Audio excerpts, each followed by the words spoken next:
Selamat pagi Bapak Ibu Saudaraku yang dikasihi Tuhan. Shalom. Sekali lagi shalom. Baik, Saudara, mari kita melihat Matius pasal 6. Kita buka ayat 19 sampai ke 24. Saya ajak kita untuk membaca ayat ini secara bergantian, saudara-saudara. Saya baca ayat yang ke-24. Saudara ayat yang kedua, ayat 19 maksudnya, saudara ayat yang ke-20. Janganlah kamu mengumpulkan harta di bumi ngengat dan karat merusakkannya, dan pencuri membongkar serta mencurinya.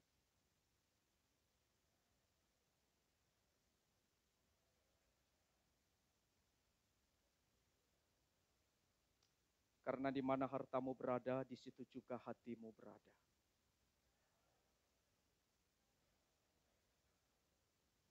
Jika matamu jahat, gelaplah seluruh tubuhmu. Jadi jika terang yang ada padamu gelap, betapa gelapnya kegelapan itu.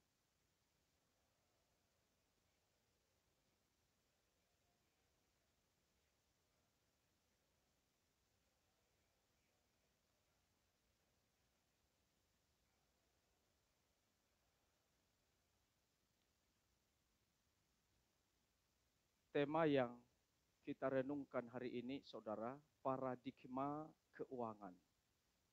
Paradigma itu adalah artinya pola pikir atau cara pandang.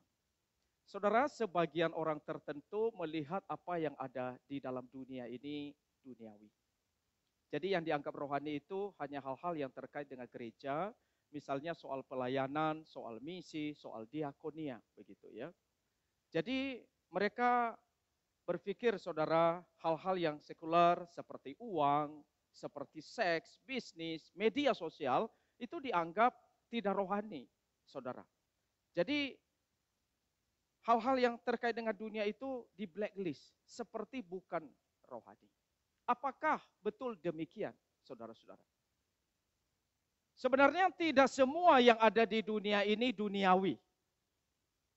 Baik itu uang, seks, bisnis, media sosial, jika dikerjakan dengan benar. Jadi enggak semua duniawi, saudara. Yang jasmani itu rohani sebenarnya. Yang sekuler juga rohani. Karena tidak ada seinci pun di dalam dunia ini yang Tuhan Yesus tidak berkata, itu milikku. Oleh karena sebenarnya Allah yang berdaulat, Dia yang memiliki segala yang ada di dunia ini, saudara. Jadi kita melihat, kita perlu sebenarnya bukan hanya memikirkan hal-hal yang rohani saja. Tapi kita perlu memikirkan segala hal itu secara rohani. Nah, karena hari ini saudara temanya itu terkait keuangan, jadi kita hanya pikirkan soal uang, saudara. Nah, kita tadi lihat ayat yang kita baca, apa kesan saudara terhadap ayat yang kita baca ini tadi, saudara? Apakah ayat ini melarang kita itu nggak boleh menabung, nggak boleh punya deposito, nggak boleh punya investasi, nggak boleh punya asuransi? Apakah demikian, saudara? Sebenarnya Allah itu, saudara, tidak melarang untuk kita mempunyai hal-hal yang demikian tadi. Saudara, sebenarnya banyak sekali ayat di dalam Alkitab itu menunjukkan betapa diakuinya soal harta kepemilikan. Artinya, saudara-saudara, Alkitab itu menghendaki atau menginginkan dan menjamin, saudara, menjamin soal harta kepemilikan. Misalnya di dalam hukum yang ke-10 itu dikatakan jangan mengingini rumah sesamamu, jangan mengingini istrinya, hambanya laki-laki, hambanya perempuan, dan yang dia punyai. Kenapa? Itu jaminan atas harta kepemilikan. Misalnya lagi, saudara, kepada para pemungut cukai dikatakan, jangan menagih lebih banyak dari yang telah ditentukan bagimu. Bagi para prajurit itu dikatakan, jangan merampas, jangan memeras, dan cukupkanlah dirimu dengan gajimu. Jadi ini ada satu pengakuan harta kepemilikan itu wajib, saudara, dilindungi oleh Alkitab. Nah, sehingga kalau kita melihat, saudara, Alkitab itu tidak melarang kita untuk kaya, saudara. Alkitab tidak melarang kita menabung, punya investasi, punya aset begitu. Boleh saudara, Allah tidak anti terhadap kekayaan. Berdasarkan ayat ini saudara-saudara. Lalu paradigma apa yang dilarang di dalam ayat ini? Ini yang perlu kita renungkan saudara ya. Nah saya membahas yang pertama saudara, paradigma keutamaan diri. Kalau melihat ayat ini memang gak kelihatan mana keutamaan dirinya saudara ya. Nah saudara sebenarnya ada hal yang tidak terlihat dari ayat ini di dalam terjemahan pertama saudara. Tapi di dalam terjemahan yang saya punya itu TB2 saudara. Itu ada perbedaan. Nah saudara kalau lihat perbedaannya ada di sini. Di sini dikatakan janganlah kamu mengumpulkan harta di bumi. Tapi mari kita lihat terjemahan ini saudara yang saya punya. Bagus terjemahannya. Janganlah mengumpulkan harta bagi dirimu di bumi. Nah saudara ada kata bagi dirimu. Bagi dirimu saudara, ini adalah inti dari larangan yang sebenarnya diberikan kepada kita saudara. Bagi diri, artinya adalah sesuatu yang memang untuk diri sendiri. Mengumpulkan harta untuk kepentingan diri, demi keutamaan diri kita. Mengumpulkan harta hanya mengutamakan entah diri kita, keluarga kita, mengabaikan orang lain, mengabaikan pekerjaan Tuhan. Ini saudara yang tidak boleh. Kalau fokusnya itu adalah diri sendiri. Jadi paradigma untuk diri sendiri itu adalah dilarang oleh Alkitab saudara. Makanya ayat ini berkata, jangan kumpulkan harta bagi diri sendiri. Nah saudara, paradigma yang benar saudara, bukan paradigma keutamaan diri. Tapi paradigma berbagi. Jadi ini berbeda saudara ya. Di dalam Amsal itu banyak sekali ayat-ayat yang berbicara soal kita harus berbagi. Saya baca misalnya satu ayat. Ada yang menyebar harta tapi bertambah kaya. Ada yang menghemat luar biasa tapi namun selalu berkekurangan. Jadi paradigma berbagi saudara. Kalau kita mau beri kepada orang lain. Siapa memberi kepada orang miskin misalnya, tak akan berkekurangan kata firman Tuhan. Tapi orang yang menutup matanya, itu akan dikutuki. Paradigmanya apa? Paradigma berbagi. Jadi saudara orang yang mengumpulkan harta, itu hanya bagi diri sendiri, seperti ayat ini, itu dapat dikategorikan sebagai orang yang tamak. Orang yang tamak, dia ingin kumpulkan banyak. Tapi tujuannya apa? Dia ambil banyak bagi diri. Bagiku. Jadi yang diutamakan diri sendiri. Nah saudara, ada satu perumpamaan misalnya tentang orang kaya yang bodoh. Nah orang kaya yang bodoh ini saudara, ini menggambarkan soal hal ini. Jadi orang ini suksesnya luar biasa. Ya, dia berhasil kumpulkan begitu banyak tanpa henti. Tapi paradigma dia adalah keutamaan diri. Sehingga waktu dia dapat banyak, itu semua dikumpulkan bagi dirinya. Karena paradigma dia bagi diri, dia lupa utamakan Allah. Dia lupa berbagi bagi sesama. Bahkan dia sendiri hanya mengkonsumsi sendiri. Bahkan saudara-saudara, akibatnya dia akibat kumpulkan banyak itu akhirnya muncul satu persepsi yang keliru. Dia berpikir dia yang berkuasa atas hidup dan matinya. Dia berkata kepadamu hartaku aku serahkan nyawaku dan hidup. Dia nggak tahu Tuhan yang berkuasa. Nah saudara, paradigma keutamaan diri berbahaya. Paradigma keutamaan diri adalah milik dunia ini. Itu bukan prinsip Alkitab. Maka biarlah paradigma keutamaan diri ini saudara, kita buang dari hati kita. Kita lepaskan dari hati kita. Itu yang firman Tuhan mau. Jangan kumpulkan harta bagi dirimu sendiri. Paradigma apa yang harus kita punya? Paradigma berbagi. Paradigma mengutamakan Tuhan. Ini yang Tuhan inginkan. Saudara, yang kedua. Paradigma kecemasan. Di dalam Matius 6 ayat yang ke-21, karena di mana hartamu berada, di situ juga hatimu berada. Ini kenapa kok bicara soal kecemasan di dalam ayat ini? Saudara melihat satu tafsiran yang sangat bagus dari Matthew Henry, saudara. Dia mengatakan begini ya, Matthew Henry. Hati mengikuti harta. Sama seperti jarum ikuti magnet. Bunga matahari mengikuti matahari. Ya. Di mana hartamu berada, di situ juga nilai dan harga dirimu berada. Di situ pula cinta dan hasrat berada. Nah, saudara perhatiin yang saya kasih merah. Di situ juga perhatian dan kekhawatiran kita berada. Karena apa? Takut kehilangan harta itu. Hal itulah yang paling kita cemaskan. Saudara, ada nggak pengalaman kayak begini? Saudara takut, cemas, kehilangan harta saudara.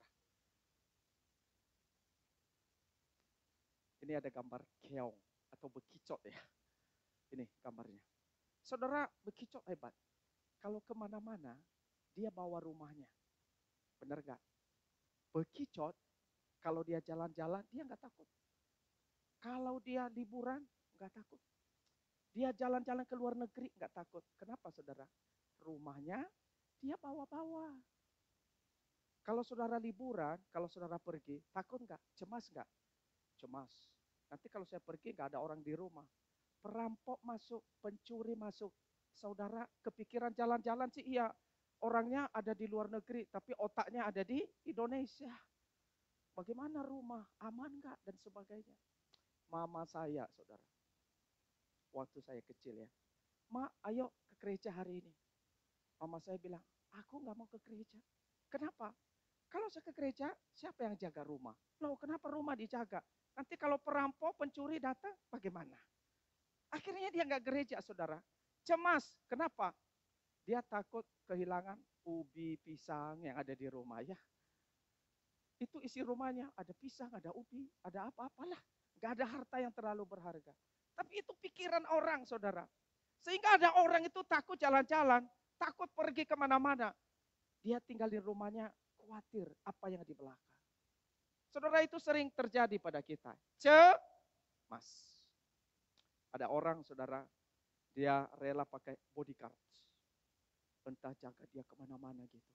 Kenapa? Yang menempel di dirinya itu nilainya besar.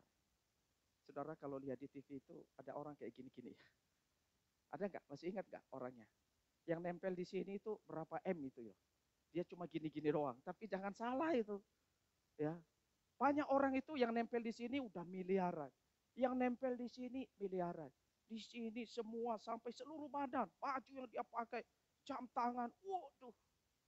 Kalau nggak dijaga, cemas, takut. Ada orang yang demikian. Kita sih di sini nggak ada ya.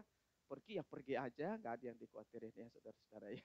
Tapi orang-orang tertentu, dia butuh bodyguard. Cemas soal harta. Ada orang lagi saudara-saudara ya, cemas karena dia mungkin main saham saudara. Seperti yang ada di gambar ini saudara ya. Nah sebenarnya orang kalau main saham itu apalagi trading saham saudara. Itu apalagi kalau tipenya agresif mungkin ya. Nah itu bisa ada khawatirnya. Kalau lagi hijau-hijau kayak begini mungkin mereka senang saudara. Tapi kalau merah itu lagi turun terus. Wah makin turun makin deg-degan. Dan itu bikin orang nggak bisa tidur. Apalagi kalau modal dia taruh banyak di situ. Apalagi kalau merah terus. Waduh dia bisa bikin nggak bisa tidur, nggak tenang hidupnya. Cemas. Karena saudara harta. Dan kecemasan ini saudara-saudara kalau perhatikan itu bukan hanya dialami oleh orang kaya. Orang miskin juga ngalami saudara, ngalami. Jadi kita lihat hati yang melekat pada harta itu berbahaya saudara-saudara ya. Selain mengakibatkan kecemasan, dapat menghalangi kita mengikut Tuhan. Saya kasih satu contoh saudara di dalam kisah Alkitab. Ada orang muda yang kaya. Dia tanya sama Yesus. Yesus aku ingin hidup yang kekal. Yesus bilang jangan berzina, jangan membunuh. Kamu harus berbuat baik. Dia bilang aku sudah melakukan semuanya. Wah orang kaya ini kaya moralitasnya juga bagus. Itu hebat. Tapi masalahnya bukan di situ saudara. Bukan di dalam moralitasnya. Masalahnya tahu nggak di mana? Di hatinya. Yesus bilang sama dia, kalau gitu kamu jual ya hartamu, bagi-bagi sama orang miskin. Setelah bagi-bagi, baru ikut saya. Waktu dia dengar kalimat itu, dia sangat-sangat dan sangat sedih. Dia menangis saudara. Lalu apa yang dia lakukan? Dia tinggalkan Tuhan Yesus. Karena apa saudara? Yang melekat di hatinya. itu adalah hartanya. Sehingga hartanya itu menghalangi dia mengikut Tuhan. Jadi kemelekatan hati pada harta, saudara, bahaya, menghalangi saudara dan saya mengikut Tuhan. Jadi saudara, kita melihat bahaya sekali kalau kemudian hal itu terjadi pada kita. Saudara, Tuhan Yesus ya, mengenal ketamakan dan keserakahan dalam hati setiap pengikutnya. Jika hati kita mengasihi Yesus, maka hati kita tidak melekat pada uang. Jika hati kita sudah jatuh melekat pada uang yang menghasilkan ketamakan, maka mengikut Yesus pun demi motivasi untuk mendapatkan lebih banyak uang. Saya ikut Tuhan supaya apa? Supaya dapat uang lebih banyak. Orang ke gereja, kenapa? Mau lebih kaya. Memperalat Tuhan Yesus supaya bisa dapat uang lebih banyak. Jadi berbahaya saudara-saudara ya, kemelekatan hati kepada harta. Kita perlu menyelidiki diri kita masing-masing. Apakah hati demikian ada dalam hati kita saat kita datang ke hadapan Tuhan? Kenapa kita ikut dia? Pengen lebih kaya? Saudara mungkin sedang memperalat Tuhan Yesus. Hati saudara diikat oleh uang. Dan saudara perlu dilepaskan dari kemelekatan hati terhadap harta. Saudara, harusnya bagaimana? Kita mesti punya paradigma iman. Paradigma iman ini adalah satu paradigma di mana percaya Allah yang memelihara hidup ini. Saya bergantung pada Allah. Saya percaya Allah yang akan menolong saya. Kalau burung-burung dipelihara oleh Tuhan, saya juga yakin hidup saya dipelihara oleh Tuhan. Ini paradigma iman. Meskipun mungkin saat ini saya harus berjuang, tapi saya tahu Tuhan yang pegang hari esok. Tuhan yang akan pimpin hidup saya. Ini paradigma iman. Makanya kalau saudara melihat firman Tuhan ini ya, lanjutan dari tadi ayat 24, saudara masih 25, 26 dan seterusnya. Itu bicara soal kekhawatiran saudara. Maka Tuhan Yesus itu berkata, Tuhan tahu kalau kamu butuh makan, butuh minum. Tuhan sangat mengerti. Sehingga Tuhan Yesus itu berkata, jangan khawatir akan hidupmu. Akan apa yang engkau makan, yang engkau minum. Jangan khawatir. Bapa di surga tahu kamu perlu itu. Tuhan Yesus bilang apa? Yang penting itu cari dahulu kerajaan Allah dan kebenarannya. Maka semuanya itu akan ditambahkan kepadamu. Saudara, inilah yang perlu kita perlukan. Bukan paradigma kecemasan, tapi paradigma iman. Percaya pada Tuhan. Ketiga saudara, terakhir. Paradigma konsep nilai. Saudara, di sini Tuhan Yesus memakai simbol mata, saudara. Mata itu sangat perlu sekali di dalam kehidupan kita. Karena mata itu hampir selalu kita pakai. Saat kapan kita nggak pakai mata? Saat baca, saudara, pasti pakai mata ya. Saat jalan, pakai mata. Saat tidur, baru mata kita nggak pakai. Ya. Tapi segala hal kondisi kita pakai mata. Kalau saudara belanja, saudara ke mall, nggak mungkin ditutup matanya, saudara ya. Itu mesti pakai mata melihat mana itu yang perlu kita beli. Hari ini anugerah baju baru loh, saudara ya. Tuh, makanya pink semua tuh. Mereka pakai mata memilih mana yang bagus, baju pink. Saudara, mata itu ya, mata itu adalah membuat kita dapat melihat. Tapi setelah melihat, itu membuat kita dapat mengamati, mempertimbangkan, lebih lagi dapat menilai. Setelah menilai, kita dapat menjatuhkan pilihan kita pada penilaian itu.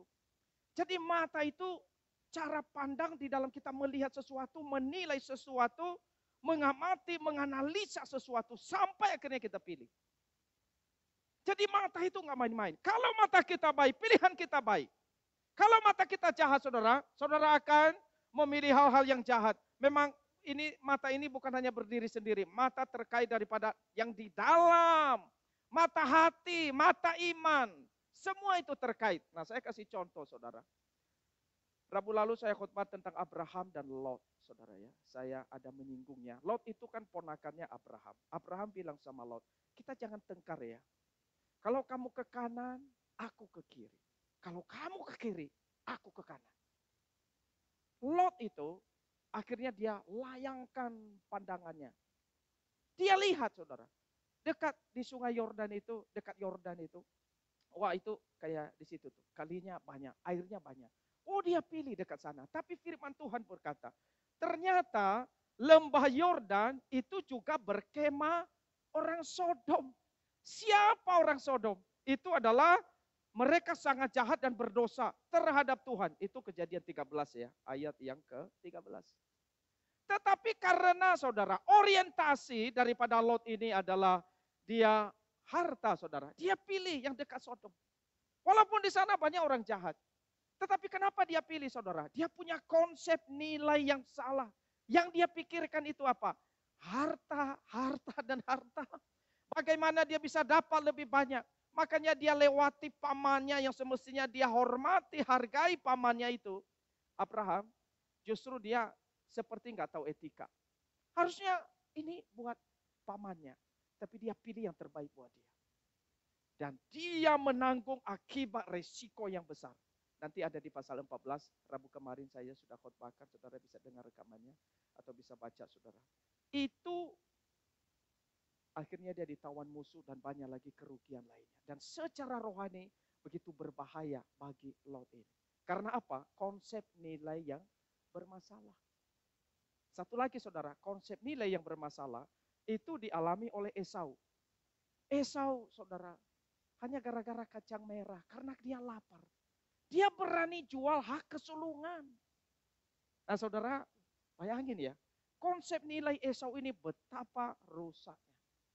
Masa hanya gara-gara kacang merah ya kayak gitu, berani jual hak kesulungan. Hak kesulungan di dalam Alkitab, hak yang sangat punya nilai yang tertinggi, sangat istimewa.